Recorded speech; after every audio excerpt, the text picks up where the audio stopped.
ஆப்கி அதாலத்ல film star Govinda மேல போடப்பட்ட குற்றச்சாட்டு என்னன்னா, இவரு உறவுகளை ஏற்படுத்திக்க மாட்டாரு. நீங்க பண்ணதிலேயே சூப்பர் ஹிட் பிலிம் என்னன்னு பாத்தீங்கன்னா, உங்களுடைய நண்பர் டேவிட் தவானோட சேர்ந்து 17 மூவி பண்ணிருக்கீங்க. அது எல்லாமே சூப்பர் ஹிட். ராஜா பாபு, கூலி நம்பர் 1, ஷோலார் ஷப்னம், படே மியா சோட்டே மியா, பார்ட்னர், இது எல்லாமே சூப்பர் ஹிட். ஆனா பல வருஷங்களா டேவிட் தவன் கிட்ட நீங்க பேசவே இல்லை. உங்க பையன் அவரோட சேர்ந்து 17 மூவி பண்ணா அப்போ நீங்க இந்த கேள்வியை என்ன கேட்கலாம். நிச்சயம் அவங்க மையன் அவங்க அப்பாவோட 17 மூவி பண்ண மாட்டாரு. ஏன்னா அவன் டேவிட் தவானுடைய பையன், படிச்சவன். 17 படம் பண்றதுனால அந்த ஆர்டிஸ்டுக்கு என்ன ஆயிட போகுது? அதுவுமே எனக்கு தெரியாது.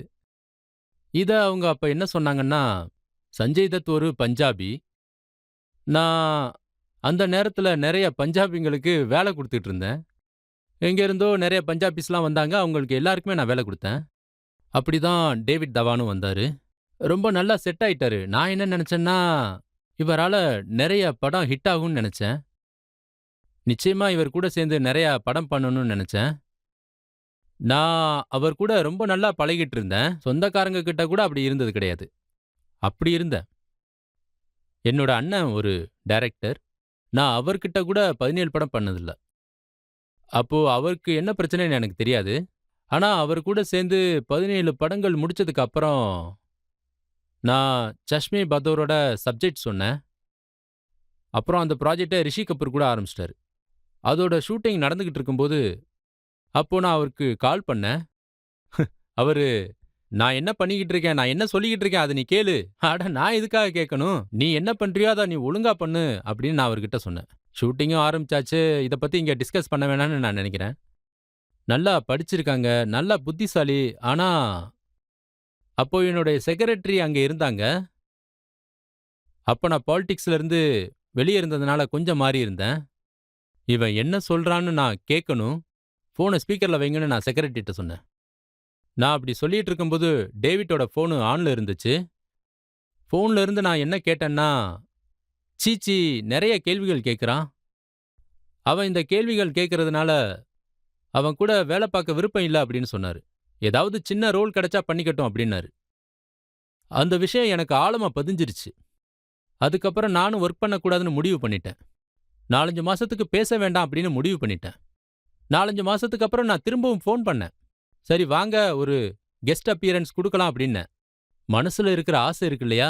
நீங்க சொன்ன மாதிரி ஒரு சின்ன ரோலுக்காக உங்க ஷூட்டிங்ல நான் வந்துட்டு போறேன் அப்படின்னு நான் சொன்னேன். அதுக்கப்புறம் எந்த ரெஸ்பான்ஸும் இல்லை, காலும் இல்லை. பல வருஷத்துக்கு அப்புறம் நான் இதை சொல்றேன்னா இதை சொல்ல வேண்டியதா இருக்கு இப்போ. இது எல்லாமே அவங்கவங்க மனசுல இருக்கு. அதோட என்னுடைய கதவுகள் இதுக்காகவாச்சும் மூடி இருக்குன்னா நான் எப்படி கோவிந்தாவேன்? ஆனா கோவிந்தா, நீங்க எல்லாரையும் விட காதர் கான் கூட தான் நீங்க அதிக படங்கள் பண்ணிருக்கீங்க. 41 படங்கள்ல நீங்க அவர் கூட ஒர்க் பண்ணிருக்கீங்க. சார், ரைட்டரா அவர் ஒர்க் பண்றது எல்லாமே எப்பவுமே சூப்பர் ஹிட். முதல்ல அவர் சித்தன் சார், அமிதாப் பச்சன் சார் கூட படங்கள் பண்ணாரு. அப்போ அமிதாப் பச்சன் சாரோட எல்லா படங்களும் சூப்பர் ஹிட். அதுக்கப்புறம் அவரு ஜித்தேந்தர் சார் கூட படம் பண்ணாரு. அதுவும் எல்லாம் சூப்பர் ஹிட். அதுக்கப்புறம் மிதுன் சக்கரவர்த்தி சார் கூட பண்ணாரு. அதுவும் எல்லாம் சூப்பர் ஹிட். அதுக்கப்புறம் ஏன் கூட படம் பண்ண ஆரம்பிச்சாரு. எல்லாம் சூப்பர் ஹிட். எல்லாமே சூப்பர் ஹிட் தான். ஆனா அவர் உடம்பு சரியில்லாம இருந்தபோது அப்புறம் அவர் இறந்தும் போயிட்டாரு. அவரோட பையன் என்ன சொன்னாருன்னா, கோவிந்தா 41 படங்கள் அவர் கூட சேர்ந்து பண்ணாரு. ஆனா ஒரு தடவை கூட அவரை பத்தி கேட்கவே இல்லைன்னு சொன்னாரு. நல்ல வேளை நீங்க என்ன இந்த கேள்வி கேட்டீங்க. நிச்சயமா நான் இதுக்கு பதில் சொல்லணும்னு நினைக்கிறேன். ஒருவேளை இதனால அவங்க பாதிக்கப்பட்டாங்கன்னா என்ன மன்னிச்சிருங்க. உண்மையை சொல்லப்போனா அவரு ரொம்ப சாஃப்டான நேச்சர். ஒருவேளை அவருக்கு சின்ன விஷயம் சொன்னா கூட ரொம்ப அஃபெக்ட் ஆயிருவாரு. ஒரு முறை இப்படித்தான் தெய்வீக புத்தகத்தை அவர் எழுதிட்டு இருந்தாரு. அப்ப நான் அவர்கிட்ட என்ன கேட்டேன்னா, இந்த தெய்வீக புத்தகத்தை பெண்ணால எழுதக்கூடாதுன்ற ஒரு கண்டிஷன் இருக்கு அப்படின்னு நான் அவர்கிட்ட சொன்னேன். ஒருவேளை இந்த சட்டத்தை மீறி நீங்க பண்ணீங்கன்னா அது உங்களுக்கு நல்லதில்லைன்னு சொன்னேன். உங்க உடம்புக்கு கேடு தரும்னு சொன்னேன். நீங்க பண்ற வேலைக்கும் இதுக்கும் செட் ஆகாதுன்னு சொன்னேன். என் வாயிலிருந்து வந்துருச்சு. நான் என்ன பண்றது? ஆனா அவரை எனக்கு ரொம்ப பிடிக்கும். நான் என்ன நினைச்சேன்னா, நான் நோன்னு சொல்லிட்டேன். டைரக்டர் வந்து திட்டப் போறாரு அப்படின்னு நான் நினைச்சேன். எவ்வளவு தைரியம் இருந்தா காதர்கான்ட்ட இப்படி பேசுவேன்னு கேட்பாருன்னு நினைச்சேன். ஆனா தெய்வீக புத்தகத்துல பெண்ணால எழுதுறது ரொம்ப தப்பு. அதனால தான் அப்படி சொன்னேன். அவர் பண்ணிட்டதுனால எங்களுடைய ரிலேஷன்ஷிப் மாறிடுச்சு. அவருடைய கெரியரும் ரொம்பவே மாறிடுச்சு. அந்த நேரத்துல அவர் என்ன ரொம்பவே திட்டிட்டாரு. அப்போ அவர் என்ன நிறையவே திட்டிட்டாரு. அது ரொம்ப கஷ்டமா இருந்தது. ஆனா அவரு என்னோட குருவானதுனால அவர் எவ்வளவு திட்டினாலும் நான் சைலண்டா கேட்டுக்கிட்டே இருந்தேன். அதை எதிர்த்து நான் எந்த பதிலும் சொல்லவே இல்ல. இப்பவும் சொன்னதில்ல. ஒரு 3, 4 முறை ட்ரை பண்ணேன். எனக்கு பிடிச்சவங்க கூட எப்பவும் பகையோட இருக்கிறது எனக்கு பழக்கம் இல்ல. இப்படி கை குடுக்க முடியலனாலும் ஏதாவது ஒரு வகையில கை குடுத்துருவேன். அப்படி இல்லைன்னா கோவிந்தா கோவிந்தாவே இல்லையே. கோவிந்தா எப்பவும் மாறமாட்டான் சார். நான் நெறைய ட்ரை பண்ணேன். ஒரு 3, 4 முறை ட்ரை பண்ணேன். ஆனா என்னால முடியவே இல்ல. அவரு ரொம்ப சாஃப்ட் நேச்சரா இருந்தாரு. அதுக்கப்புறம் அவருக்கு உடம்பு சரியில்லாம ஆயிருச்சு. இப்ப யாராவது படங்கள் பத்தி, என்டர்டெயின்மெண்ட் பத்தி கேள்வி கேட்கணும்னா கேட்கலாம். சார் என்னோட கேள்வி என்னன்னா, உங்க ஒய்ஃபே பக்கத்துல இருந்தாலும் நீங்க எந்த ஹீரோயினோட பேரை கேட்டா வெட்கப்படுவீங்க சார்? அதாவது அதாவது பயப்படுவீங்கன்னு கேட்டேன் சார். என்னோட ஒய்ஃப் எப்படின்னா, அட நீ யார் பேர் எடுத்தாலும் வெட்கமே படமாட்டேங்கிற. எந்த ஹீரோயின்ஸ் கூடயும் ரூமரே வந்ததில்ல. என்னதான் நடக்குதுன்னு கேட்டா. சார் என்னோட ஒய்ஃப் வந்து எல்லாருடைய நார்மல் ஒய்ஃப் மாதிரியும் கிடையாது. அவ எங்க போன? என்ன பண்ணிட்டு இருந்த? ஏன் இவ்வளவு லேட்டா வந்தீங்க? இப்படிலாம் இருந்திருந்தா நான் ஃபிலிம் இண்டஸ்ட்ரியை விட்டே வெளியில வந்திருப்பேன் சார். நீங்க இவ்ளோ ஹீரோயின்ஸ் கூட ஒர்க் பண்ணிருக்கீங்க. ஆனா யார் கூடயுமே உங்களுக்கு காதல் ஏற்படலையா?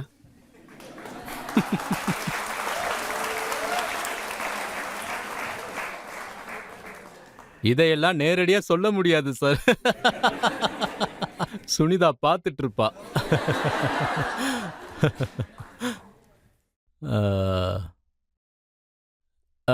இதுக்கு என்கிட்ட பதில் இல்ல சார். பாருங்க, நிச்சயமா ஏதாச்சும் ஒண்ணு இருக்கும்னு நினைக்கிறேன். கரிஷ்மா கபூர் உங்க கூட 10 படம் பண்ணிருக்காங்க. அதுக்கப்புறம் அவங்க ஹிந்தி நல்லா பேச ஆரம்பிச்சிட்டாங்க. ஆக்டிங்கும் நல்லா பண்றாங்க. இதுக்கான கிரெடிட்ஸை நான் இந்த டிவி ஷோல எடுத்துக்க முடியாது. அந்த நேரத்துல நான் கரிஷ்மா கூட படங்களை ஒர்க் பண்ணிட்டு இருக்கும்போது என்னாச்சுன்னா, அதாவது அவங்களே சொல்லியிருக்காங்க ஒரு டிவி ஷோல, இதே மாதிரி ஒரு டிவி ஷோல தான் அவங்க சொல்லியிருந்தாங்க. அதாவது கோவிந்தா ஆ, அவர் வந்து என்னுடைய அப்பா மாதிரி, அதோட அந்த அளவுக்கு அன்பு காட்டுவாங்கன்னு சொன்னாங்க. அப்ப நான் என்ன நினைச்சேன்னா, ஹலோ நாம 2 பேரும் ஹீரோ ஹீரோயின் தெரியும்ல.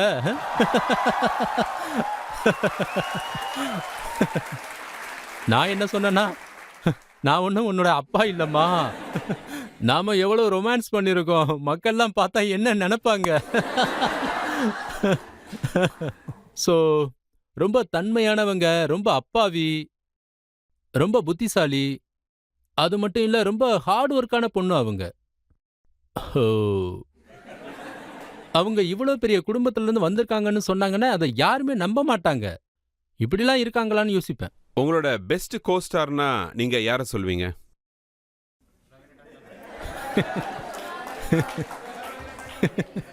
கோஸ்டார் அஸ் அ ஹீரோயினா சொல்லணும்னா, அவங்க கூட என் படம் ஓடுனதே இல்ல. ஆனா அவங்கள எனக்கு ரொம்ப பிடிக்கும். ஷில்பா ஷெட்டி கூட நான் நடிச்ச படங்கள் எதுவும் ஓடல. ஆனா படத்தோட பாட்டு ஹிட் ஆயிருச்சு. சோ ரிலேஷன்ஷிப் இருக்க வேண்டிய அவசியம் இல்ல. அன்பு இருந்தா அதுவே போதும் இல்லையா?